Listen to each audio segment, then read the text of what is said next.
Hello, hello. Get my screen share going on. For those of you watching the recording, if you don't mind, why isn't this coming up? Get something to write with and something to write on. You'll need it at the end. Today we're talking about menstrual cycle rituals.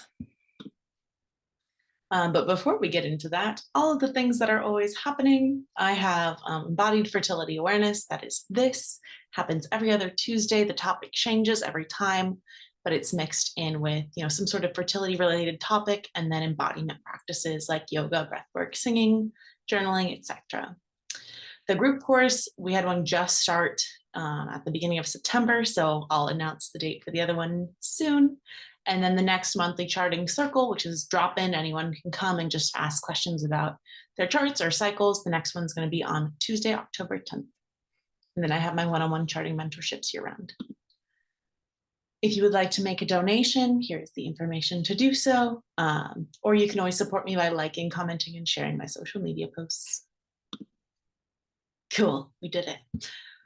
So this is going to be our opening practice. I have learned recently that I cannot mute myself without muting the music. So you will hear me singing too, but we're going to sing along with the video. And this is just a beautiful song that calls in the elements and some embodiment.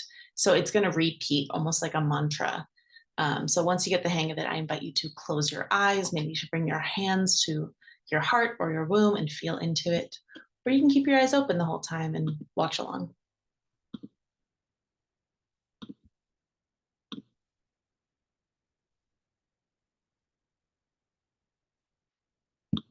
Mute.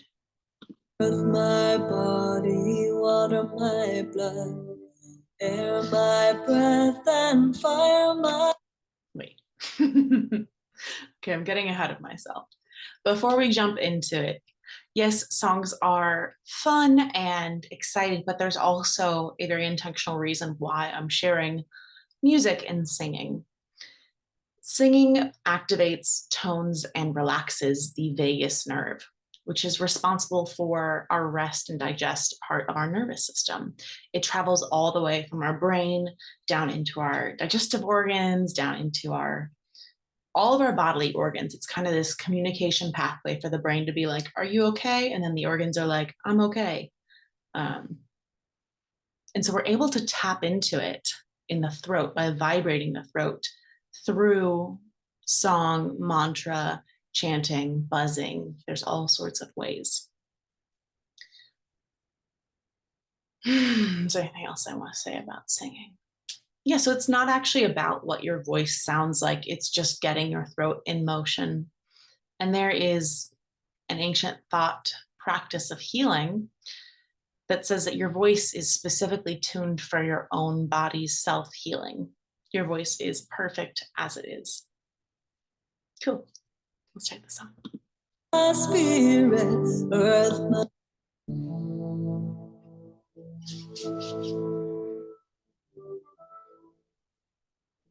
Earth my body, water my blood, air my breath, and fire my spirit.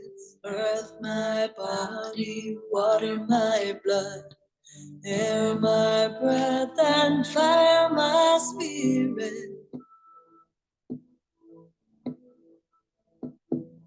Earth my body, water my blood, air my breath, and fire my spirit.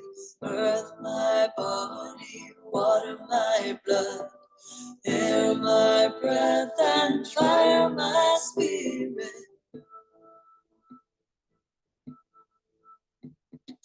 Earth my body, water my blood, air my breath, and fire my spirit. Earth my body, water my blood, air my breath, and fire my spirit.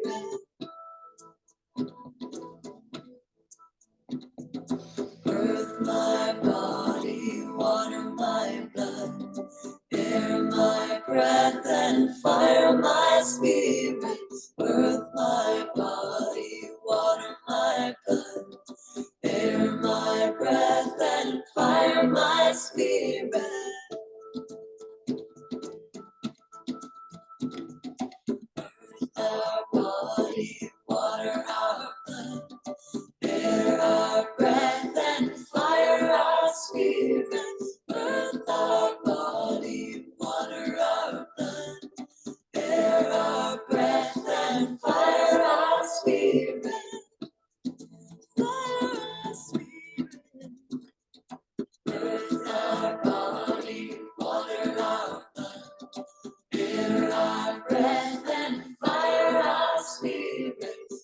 earth our body, water our blood, air our breath, and fire our spirit.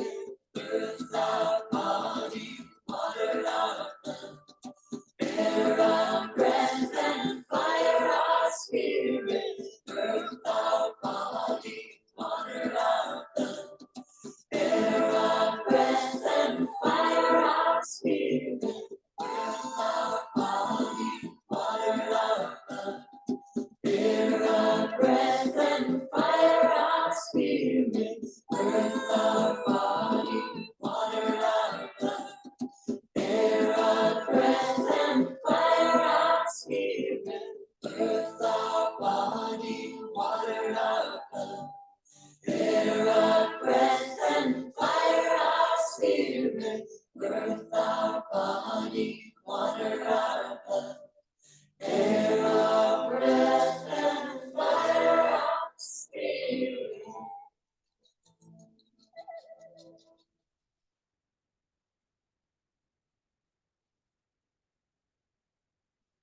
Take a big inhale through your nose, hold your breath at the top. Open your lips, let it go out your mouth.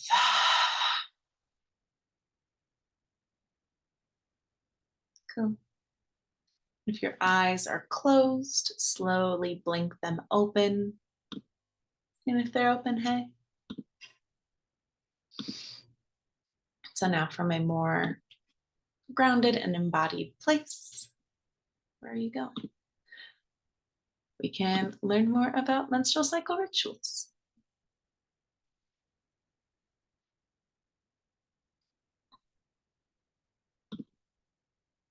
Why? No, we don't want to listen to it again. Okay. So let's start by laying the foundation. What is a ritual? So, and there's many different definitions. This is, when I'm speaking about ritual, this is what I mean. A ritual is a ceremonial action or set of actions done with intention and reverence. All cultures, religions, and belief systems come with rituals. Some rituals are for special days, rites of passage, for prayer, before meals, for death, for birth, etc. All major life changes are marked with rituals, or many. The intention behind each ritual is different. And when you're designing your own rituals, that intention is up to you. The background for this picture is one of those Balinese ritual baths. I've never been to Bali, but photos look stunning. Have you ever been? Let's go. Let's go to Bali. Importance of ceremony and ritual. So rituals and ceremony are helpful for creating meaning in our lives. They help us mark and honor special occasions. They give us opportunities to know ourselves better and to connect with those around us. Rituals can help us through hard times. They can help us celebrate the good, and they're opportunities to reflect on how much more is to come. They allow us to make meaning out of the otherwise mundane.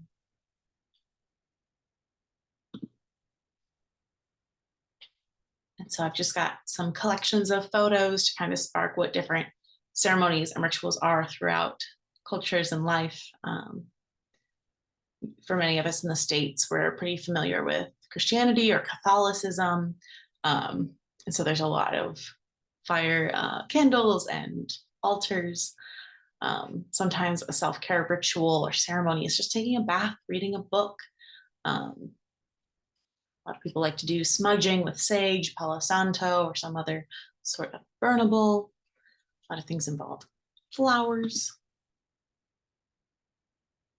A lot of, wedding ceremonies is probably one of the biggest ones for us in the States. When I think of ceremony, I often will think of like the word ceremony. I'll think of weddings, and there's weddings all over the world that look different. And then, we've got funerals, we've got various blessings and cleansings. I think I have a whole India slide. I do. this was me in India. India was the most ritualistic place that I have ever had the opportunity of living. And it was all so beautiful and natural and colorful. And there's a festival almost every day. Something is constantly happening. Um, yeah, it really softened my heart for ceremony in place of connecting community, like coming together with other people. Um, it was really beautiful. I think this was a little wedding setup, the little Yagya. This is a little altar at a women's circle. This was for an ancestor cleansing ritual, and we were just like dough and hay and string, and we let it go in the Ganges River. Yeah, India has a very special place in my heart and has influenced a lot of things for me in regards to ceremony and ritual.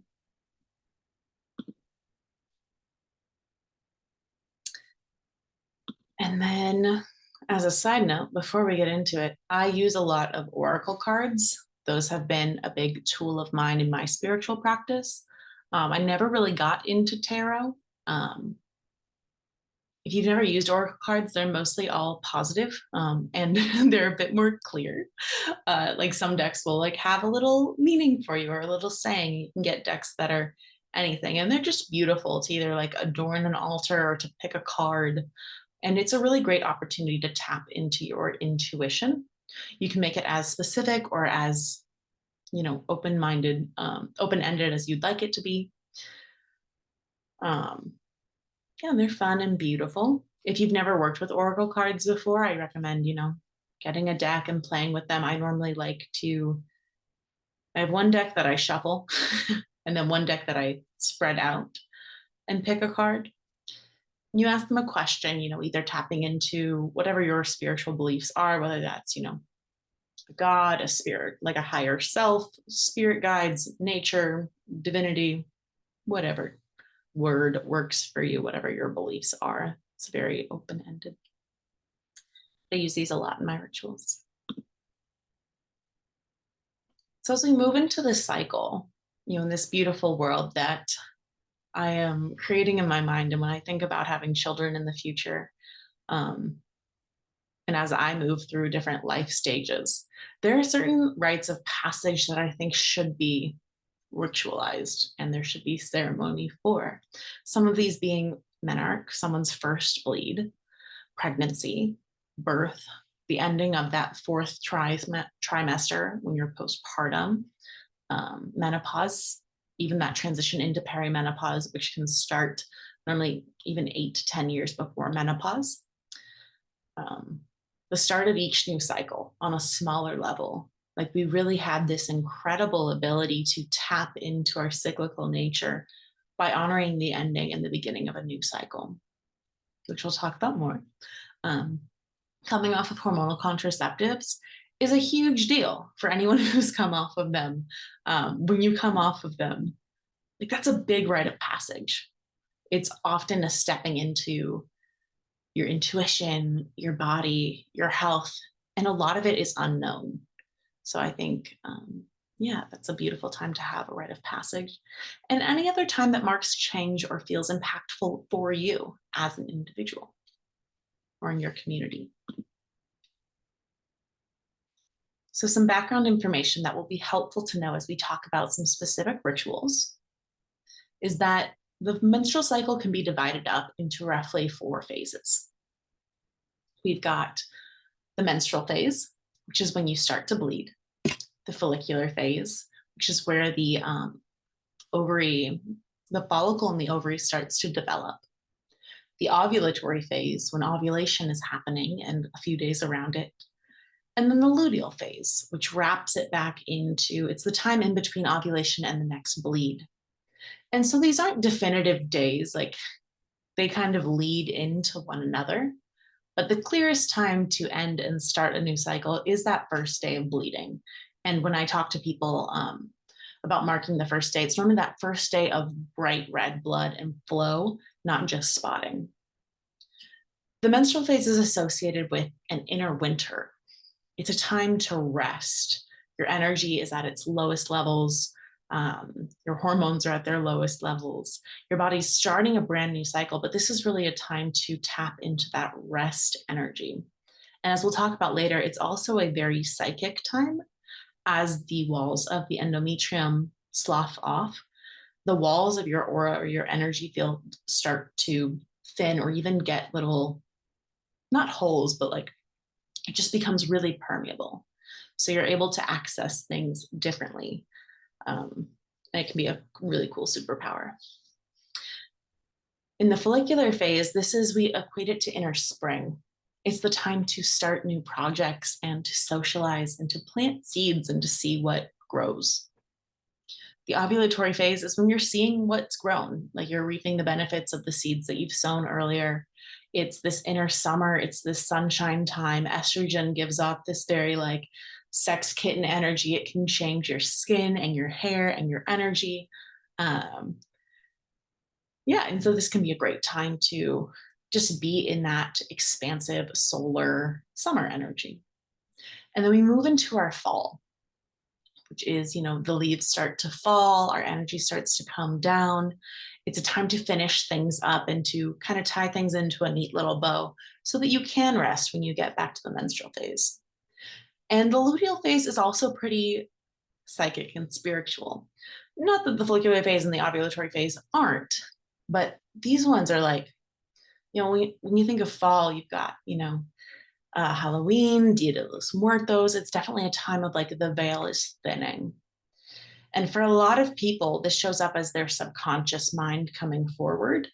And this can present in a lot of different ways. Most commonly, I see it as various PMS and PMDD symptoms of either, depression related symptoms, anxiety related symptoms, heaviness and bloating, or cravings. And so these can all be deep messages from the body. They can have physical and or spiritual roots. But yeah, it's a very interesting time to get a deeper view into the deeper parts of you. So we equate these different seasons with the different phases of the cycle because we really are moving in tune with the world around us. It can be really cool to be in the inner season when the outer season is happening too. Like right now we're moving into fall and I'll be in my luteal phase. I just ovulated yesterday. So my luteal phase is coming, it's starting. So I'm excited to see how those merge together. Before I go on to specific rituals, any questions, comments, reflections? No, cool. Taking it all in. I have an ebook if you want to learn more about the 4 phases, and they will be on sale for my birthday, which is on Thursday.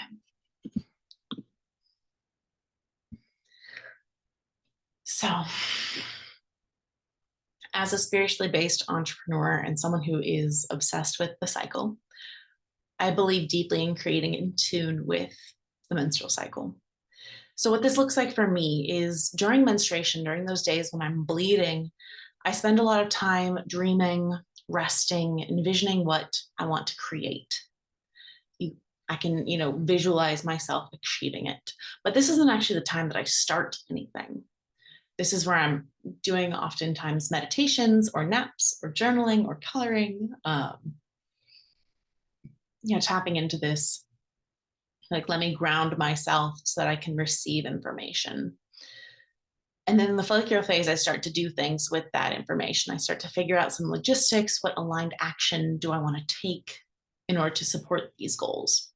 Like if I was bleeding and I was like, this cycle, I'm really feeling guided and excited about creating my coming off of a hormonal birth control course, which has been in the works for a while. And it's also not close to being done, but keep an eye out. Then in spring, I would say, okay, so if I want to actually launch this course or work towards it, what do I need to do? Do I need to film more content? Do I need to plan it? Do I need to bring in a guest speaker? I start figuring out those logistics. Ovulation is when you do the work. You are magnetic. You use your energy and charisma to attract what you want. And so it's really time to step into your confidence and your outward expression into the world. And so if during my follicular phase, I was like, okay, so I need to film some content, I would film it during ovulation. because not only is that when my skin looks the best, it's when I have the most confidence. And normally, not always, I can find my words correctly. Lately, in my yoga classes, no matter what phase I'm in, I keep forgetting the word for elbow. So I just keep pointing at it. So hopefully that comes back to me. And then in the luteal phase, this is a great time to edit, to put on finishing touches, to clean up loose ends, to prepare what you can so that menstruation can be a time of relaxation and dream. So if we're using this example of like making videos, if I filmed them during ovulation, I would wait and I would edit them during the luteal phase. With the exception of, there are some times that I know that my self-confidence can take a hit in the luteal phase. Like there's certain cycles that I go through and I'm like, okay, what's coming up for me in current cycles is, some issues with self-esteem or with confidence or belief in myself. And then I likely wouldn't edit my videos during this time because I believe that the energy that we put into things is impactful. So I would mostly be doing self-care rituals and then I would save that editing for the next cycle. Or heck, if I wanted to do it, these are all just general guidelines. You can do whatever the heck you want. I'm not going to tell you to do anything or to not do something. But, the luteal phase can be tricky, but it's a great time to edit because you can see mistakes like from a mile away. Like if I have a blog post that I'll edit it in my luteal phase because that's the only time that I'll actually catch spelling errors. It's also a time that I often get an uncontrollable urge to clean out my closet or to clean my kitchen. I'm normally really not that neat. That's a secret about me. But I'll like in my luteal phase, I'm like, I gotta clean it. I need to clean it all right now. So it's a nice time to clear these things up. But it can also be a time of, emotions going up and down and subconscious things coming into the conscious. And so it's something to be mindful of as you're interacting with the outer world. A lot of us who are in romantic partnerships, a lot of that can get projected onto your partner. And the luteal phase, when you're feeling all these things, isn't always the best time to address them. It's like maybe even outside of romantic relationships, if you have a roommate or just someone that you're very close to, your parents, if you live in or with them or near them, it's like maybe you sit with it while it's in luteal and then you address it once you've had some time to bleed on it.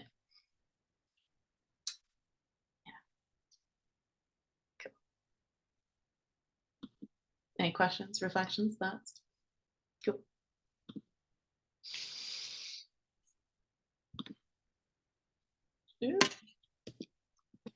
Cool.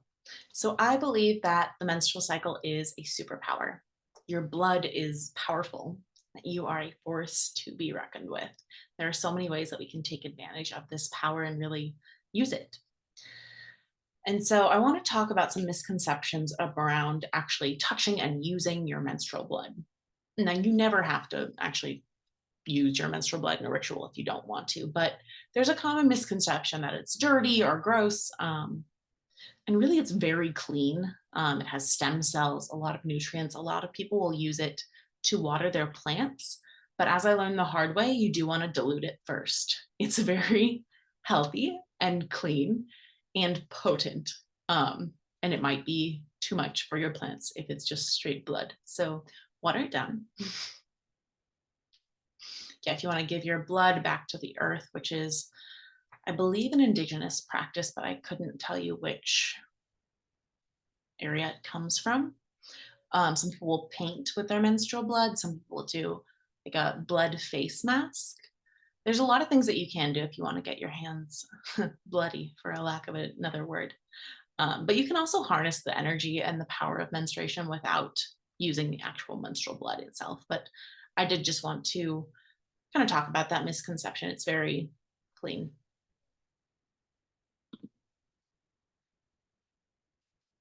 So I have a few slides with just different bleeding ritual ideas, hoping to spark some inspiration. And if anyone wants these slides, let me know and I'm happy to send them to you. So the first couple ideas that are up here is to journal your dreams and desires. This is for that bleeding phase while you're actually bleeding. Wearing red can be a really beautiful ritual. Any eyeshadow or jewelry or clothing, something that symbolizes to you that you're bleeding, because we walk through the world and really no one outside of us knows that we're bleeding unless we tell them. So it can be fun to, like, have a certain piece of jewelry or a shirt or something that, you're like, I'm going to show this to the world. It's kind of a reclamation of the power of menstruation, and really saying that you're not ashamed to be a bleeding cyclical being. Painting or other art with blood, a blood face mask, a cacao ceremony. I love cacao, cacao being the plant that chocolate comes from, really high in nutrients and just these really beautiful heart opening properties to it. And a cacao ceremony can be so, so simple. It can be just some deep belly breathing, some blessing of your cacao in your cup and drinking it. Or it can be really complex with different levels and songs and dance and journaling and partner work and all the things. But the quality of cacao does matter if you're looking for the spiritual properties. And if you need help sourcing it, let me know, because I have a lot of connections. The next batch of ritual ideas is giving your blood back to the earth. A ceremonial Epsom salt bath that can be so good, especially if you are experiencing body pain or cramping, or even if you're not, just getting in a big tub with magnesium Epsom salts is phenomenal. Maybe a little bit of essential oil, making it smell nice, just really pampering yourself. Creating a womb cocoon, a red tent, a sacred place to bleed, whether that be just for you or if you have other women in your life. A little red tent. Higher self meditations, which can be, I'm sure that if you just Googled higher self meditation, something would come up. But it can also just be as simple as, like, I'm going to sit and set the intention to connect to the energy of my higher self, or whatever energies you're drawn to. Visualizations being the first step in manifestation before you can really call in something. It's very helpful to have it in your mind of what it looks like, what it feels like, what it tastes like what are we creating? So spending that time in daydreaming and visualizing what you're calling in. Emotional release.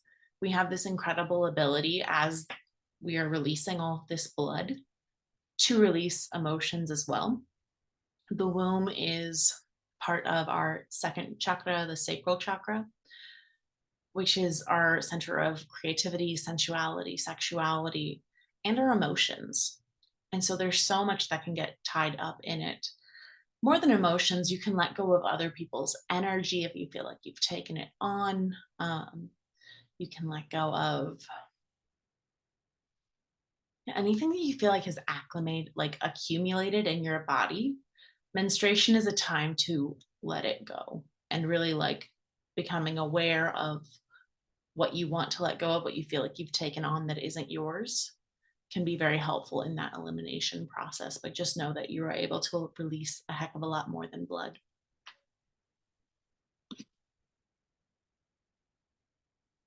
Reading poetry, womb yoga, and breath work. So there's a lot of belly breathing and movement on the floor. I have a yoga on your period video up on YouTube if anyone's interested in doing that. We never leave the floor. Blending together herbs for a bleeding tea. Sex or self-pleasure. This can also be really helpful for cramps. Orgasms are super incredible for the body and for muscle relaxation and energy flow. Singing, chanting. I really like the song that we opened with, and there's a lot similar to it. And any other form of self-care, like doing it from cycle to cycle and doing it with intention, will make it a ritual. Be lighting candles, prayer, anything that feels like self-care to you. It feels important and you want it to be a part of your ritual.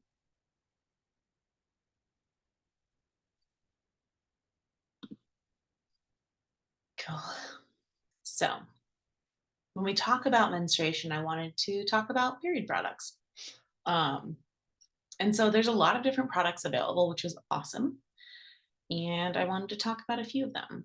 So if you're looking for something with the most flow energy, that would be, either free bleeding or bleeding directly on the earth, Not super practical if you're, trying to do things, or if you are in your house even. So a lovely flow, or when you're on the go or chilling, I really like, reusable pads, which are, things that you can just throw in the washer when you're done. Period underwear. These are some pads down here from a friend of mine who makes them in Chattanooga, Tennessee. She's the Flow and the Flourish. Happy to send anyone her link, or if you have the slides, you can click on that and it'll take you to her page. Those are lovely. Easiest for blood collection is going to be menstrual cups. If you're drawn to working with blood, menstrual cups are great. Or oftentimes what I've been doing with my reusable pads and underwear recently is soaking them in like a bucket of water. And then I already have this blood water ready. So it's diluted, but I have it and I don't have to put anything inside of me. Putting something inside of me, whether it be tampons or a cup, I notice in my body causes a lot more cramping because it disrupts the flow. So both energetically and physically, it's just not what I want. And then when you're in a pinch, or if you prefer disposable products, like absolutely no judgment from me, I do recommend doing organic pads and organic tampons.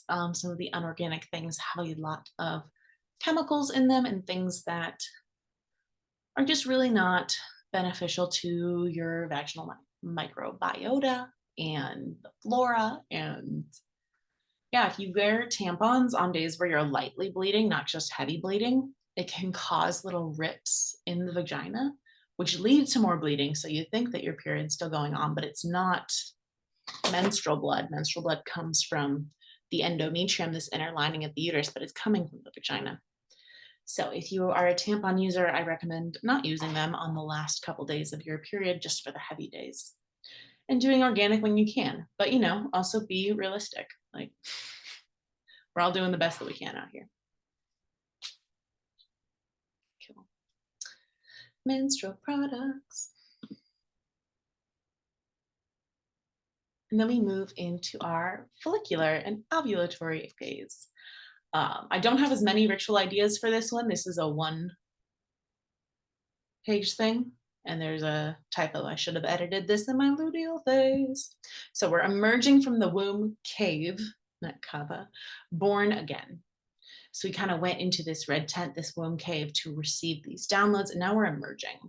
It's this inner spring and summer. I've combined the two for the sake of ritual because they're very similar energetically. So I like to either like plant flowers with your intention, either energetically, or you can bury little like written notes, or you can write it on a leaf. But like, I think it's really beautiful to set an intention and actually put it into the ground and then water it and make it grow, or invite it to grow. Flower mandalas can be beautiful. Creating an altar. Flower mandalas are like creating a beautiful visual with flowers. Yeah. Altar creation, that should have an A. Really should have looked at this in my luteal phase. Creating an altar, being a space where you can visit to tap into your center, your spiritual power, and just as a reminder of your intentions or what you're working towards. It can be very simple. It can be a surface in your house with a couple of crystals and an oracle card, or a note, or a candle. But creating altars can be really nice. Yoni steaming can be great. I recommend yoni steaming anytime in your cycle except while you're bleeding. Taking aligned action if you're in your creative flow and using your menstrual cycle to help you create. And then positive affirmations and mindset work. Be nice to yourself. And then in the luteal phase, so preparing to descend once again into the womb cave. Editing projects with a white candle. While a white candle's burning, I use white candles a lot. They can absorb any energy, from what I've learned, what I've experienced in my belief. They absorb any sort of negative or dense energies and are able to transmute it.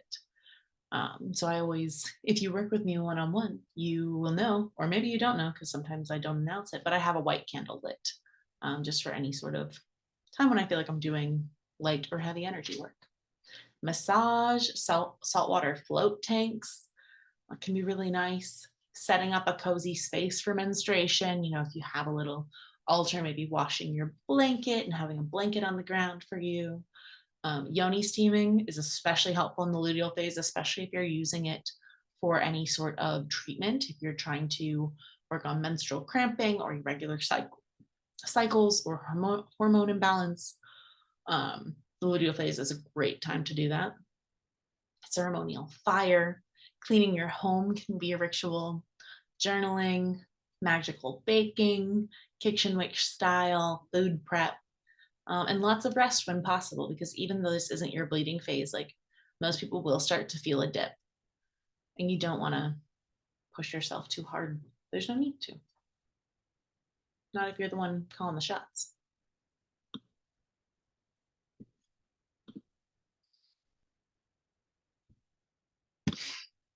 So when it comes to rituals and ceremonies, when you're designing them yourself,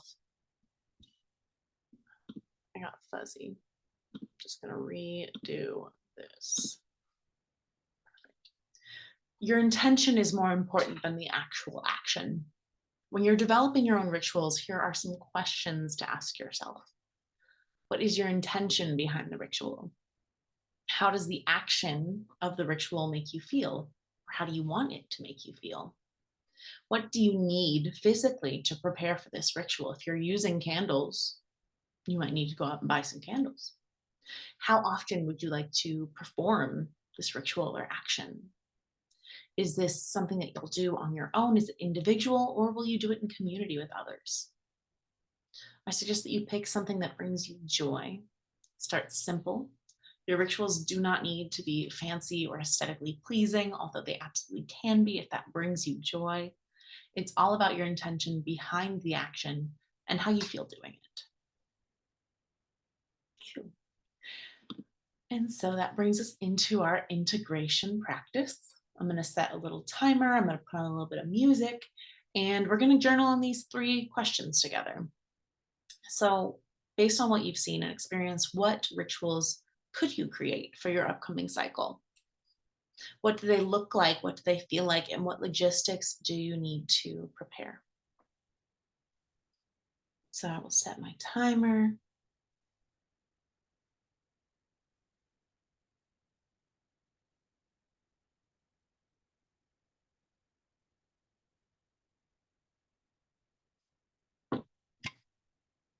And get some journaling music.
Take a few seconds to finish up. We're in no rush. If you're on the recording and you want more time, pause it, take more time.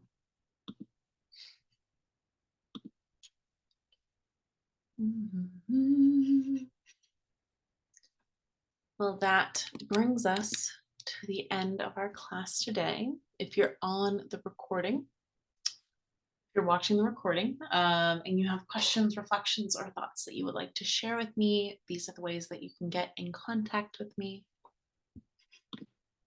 And thank you for coming. Thank you for showing up for yourself and learning more about your body. Thank you for reaffirming to me that this work is important and needed in the world. It is a blessing to get to share this information and connect with other people who want to live in a more intentional, grounded, and cyclical way. I'll end the recording here.